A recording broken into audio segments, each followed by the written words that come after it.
We're joined by Ronda Candy, Executive Director of Martha's Table. Thank you for coming in and appreciate your time. Thank you. First of all, tell us about your service at Martha's Table. What do you do right now? Martha's Table provides meals for anyone in the community that finds themselves in need. If it's temporary or more long-term, they're welcome to come down for a meal. It's takeout and delivered meals right now, although we are working to get back to some indoor dining. But we provide meals. You don't have dining right now? Not to sit down and dine, no. No. With the pandemic, we had to close initially for safety, so we closed our dining rooms. But then the numbers rose so rapidly. The number of meals we were serving each day increased, and to date by 235%.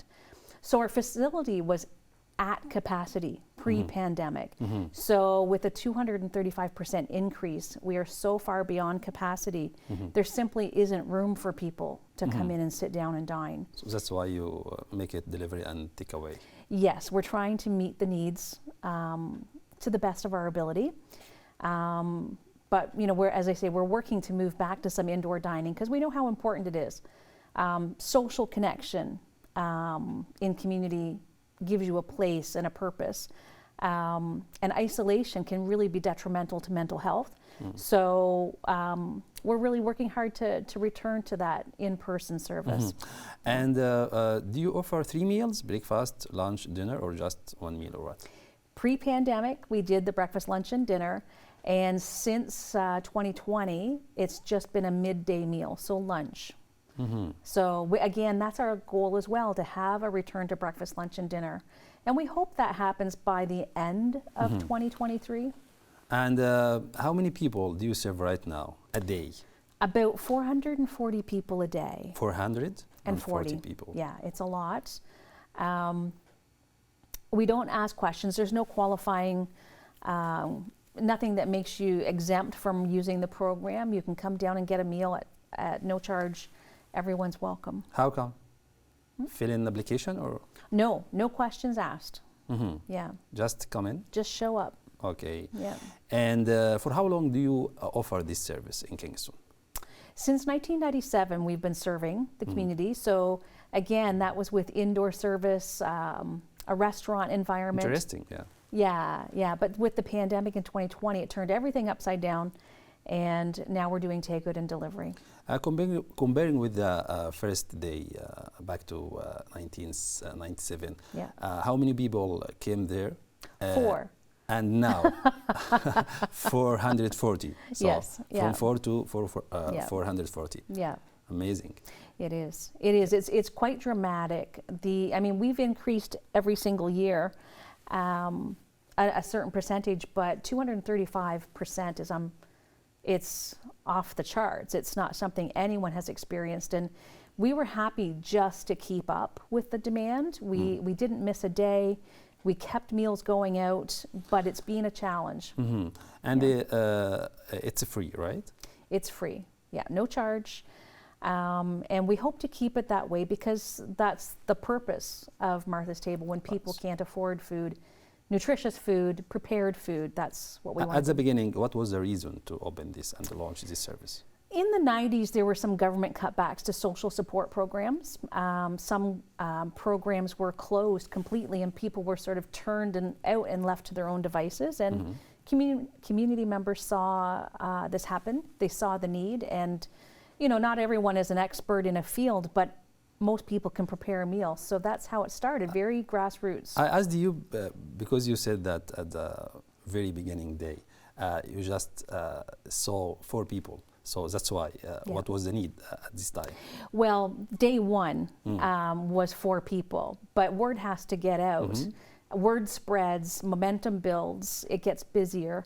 You know, we were serving about 75 people a day back in 1997. But on day one, it was 4 people. Yeah. And what kind of food do you serve? Huge variety of food.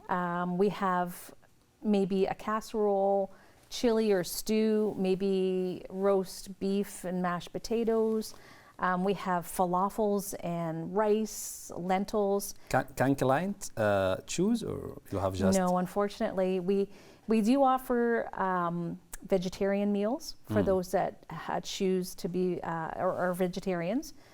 But that's the only option that we have at this point in time. Yeah. When you had dine-in service, do you have prior reservation, or just drop in and visit? Just drop in. And there was a natural rollover. Like if we started our service at 3:30, there were a number of people that liked to be there early. Sometimes they sat with their coffee throughout the evening. Some people like to come at the end, and it just worked. It was, I call it Martha's magic. You know, people saw other people coming in and they just packed up and went. So it worked really well. No reservations. Have you had lineups or queue outside before? On occasion, on big celebrations, holidays and festive meals, we would sometimes have, a maitre d' would seat people, first come, first serve, and kept the flow going really well. But for most days, no lineups. What is the maximum capacity for the restaurant? Well, again, it's all history. You know, we're never going to go back to that. But you're planning to be back, right? Yes, but in a different space. We've purchased a new property. Yeah. So it's going to be a different vision than the past. So we're going to continue our takeout meals. We're going to continue delivered meals. But we're also going to have, for those that choose or need to have dine-in options, they will be able to come in. And I hope we have about 60 seats. So much less than we had before. We had about 90. So at 60 seats, we can have people come in and sit for 30 minutes or an hour, and then more people just turn over naturally. Some people are unhoused or insecurely housed, and they will definitely want to come in and sit down. And some people need that social interaction that we were talking about, so they'll want to come in and sit down and eat. What are the business hours for you right now? For guests, for people using the program, we serve from 12 till 2. Yeah. In this case, what is the difference between you and the food banks?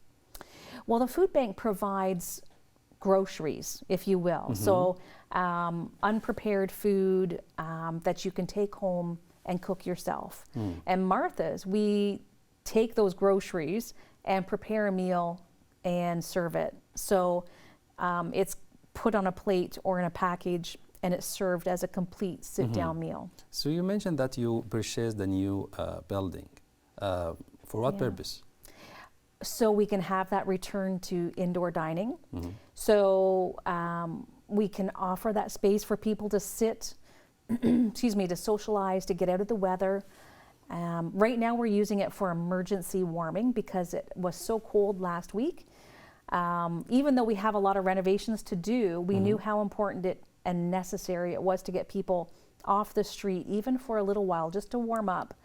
So we're using the new space, but we've got a lot of renovations to do so we can get to that point where people can come in and sit down and dine. So sit down just or for a while, or sleeping there? No sleeping, no sleeping. There's a couple other agencies that are expanding more shelter beds. So we're going to stick with the focus of food. And we hope to return to some relevant workshops. Maybe we used to do haircuts, computer classes, music class, different things like that we did in the past. We hope to see a return to, but that's long-term goals.